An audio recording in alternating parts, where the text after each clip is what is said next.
why did you write your map to the future? Because I'm not entirely normal. I would have loved to enjoy my life as the medical futurist and keep on focusing on using futures methods while analyzing the near future of medicine and healthcare and life science and pharma.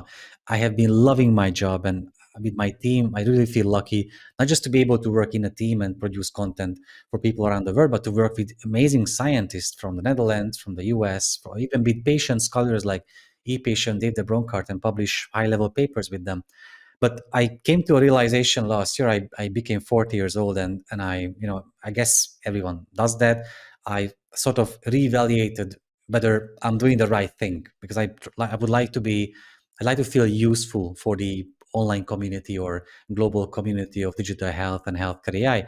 And I had to come to the conclusion that while I do feel useful being the medical futurist, I could do something even more useful, and that would be sharing the actual methods that I have been using for over a decade, all the futures methods that I have been transforming into my own style and taste with everyone else, not just with the digital health and medical and healthcare community, but for with anyone who would love to just spend more time analyzing the future. And I was pretty surprised when I had this crazy idea, and of course I dived into the literature and I found many amazing books about the future, but I simply couldn't find one that would really make these futures methods as practical and digestible for even lay people as possible. So I thought that this is a niche, this is a gap that could be filled in. And I spent the next 9 months doing research about it and transforming these methods into really digestible, actionable steps. And then writing the book with all the stories and even with the kind of reasoning that the book goes through of why we have to get out of the trap of short-term thinking, why we have to create a new relationship with time in the 21st century, and practically how we can do that by using these methods. The time of constant disruptions, is looking into the future even possible? It absolutely is, but we still don't do it. I mean, I think I list about at least 30 reasons why it makes a lot of sense now to spend more time thinking about or analyzing the future. But first, we have to understand why it's such a big deal, why almost nobody is doing it on a daily basis. Well, I think we are stuck between two opposite forces.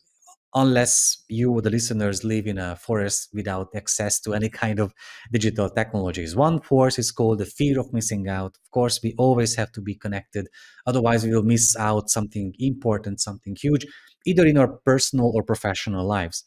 And the second is called future shock. And you might be able to see the book behind me somewhere on the shelves from Alvin Toffler, my favorite futurist of all time, who wrote about the future shock back in the 1980s. And he called future shock the observation that the world has become so fast, especially from the era of personal computers, that we started living in a constant state of shock.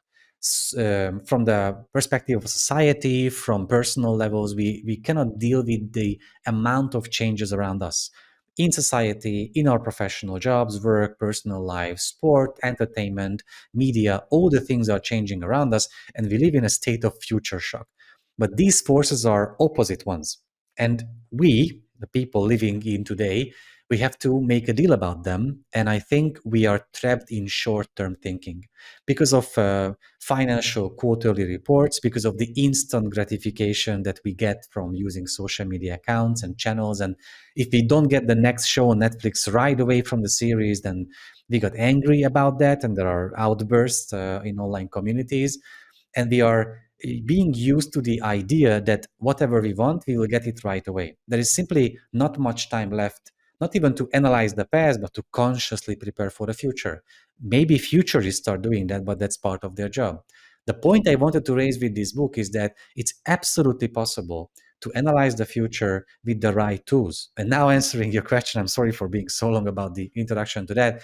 The futures methods have been used for about 5 decades by the futurist community, by economists, people in statistics, in business management. Foresight techniques have been around, and think tanks have been using them for so many years.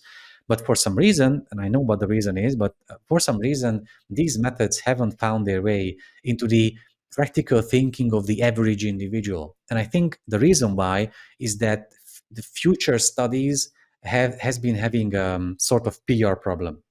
We know that these methods are incredibly useful. We have been showing them for countless times. But when it comes to whether we can describe like scenario analysis or the futures wheel or forecasting to a layperson, not futurists haven't had a good track record at being able to do so. So I thought that, what if I try to do that? Because essentially that's what we at the Medical Futurists have been doing for over a decade. We have been transforming sometimes really complicated and challenging tasks and topics, from digital therapeutics to digital front door companies, generative AI use for medical purposes. All these, we try to digest them and transform them into something, the context that everyone can understand. So when it comes to how to shape healthcare, the decision makers, the policy makers, physician and patient leaders, business leaders, developers, all of them will know what to do next because they understand the big picture context about these changes. I think the same can be achieved for general people about analyzing the future. I have a great concern that the world is moving too fast for the average person. I'm looking into the future, and this is what I'm doing almost on a day-to-day basis. You are doing it on a day-to-day basis.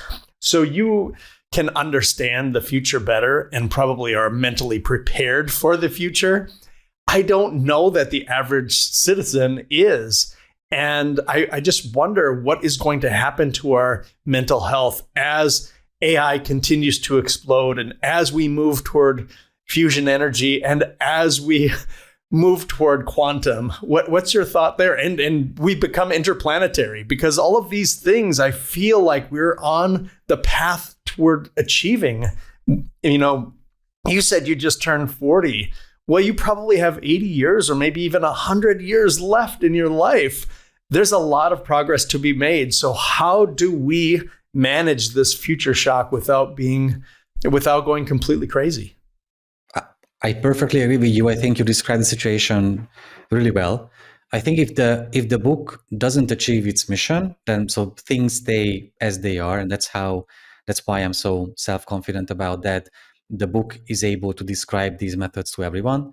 I think what you mentioned is going to happen, that people will go through mental health issues because they cannot digest what is happening to them. In general, it's harder and harder to simply live a normal life, nothing extraordinary, just to make sure that you get throughout the day. You can deal with the information overload that you get, you can deal with your job, you can raise a family, you can have a house, and just the basic elements of life. It's getting harder and harder to even keep up with them. And I'm not even talking about doing something extraordinary in someone's profession or in someone's personal lives or hobbies. That's step number one. But step number two is that the future shock has been around for decades. And whenever I feel like you, that things are becoming simply too overwhelming, then I switch back to not my book, but I have a quote in that from Alvin Toffler. He had a book about future shock. And I hope you don't mind if I just read this like 3 lines. This is from Alvin Toffler's book, The Third Wave.